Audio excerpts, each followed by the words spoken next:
Everybody complains today about their problems.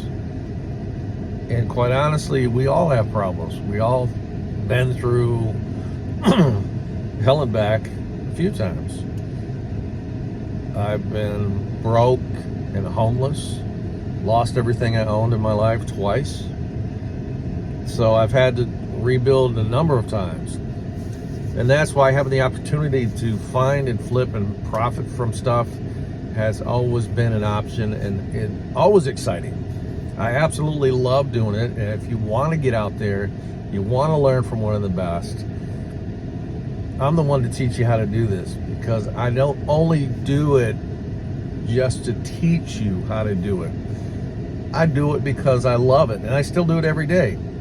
You have guys like Gary Vee, who I think he's a pretty solid dude. He goes out and does this quite often, but he doesn't have to do it, which is the cool thing too. I mean, he's got tens of millions, hundreds of millions, and how many millions of followers? I don't have that. I don't think I have any followers, and I certainly don't have tens of millions or even millions yet. So I'm gonna keep flipping until I go crazy. So maybe I should call it Flippin' Crazy. No, never mind. So the system I put together is called Flippin' Treasures Made Easy.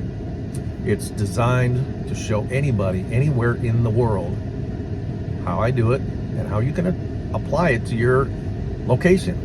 Whether you're in Brazil, or you're in South Africa, or you're in South Korea, doesn't matter where you're at, or South Dakota. You can get out there and find stuff, flip it, make massive profits, and then take those profits, find something that's a little bit more expensive, and then flip that for a bigger profit, and just keep going and going and going and going and going. So click the link in the ad, or in the description, or in my bio, and join today so that I can help you flip treasures and make money. All right, I gotta go.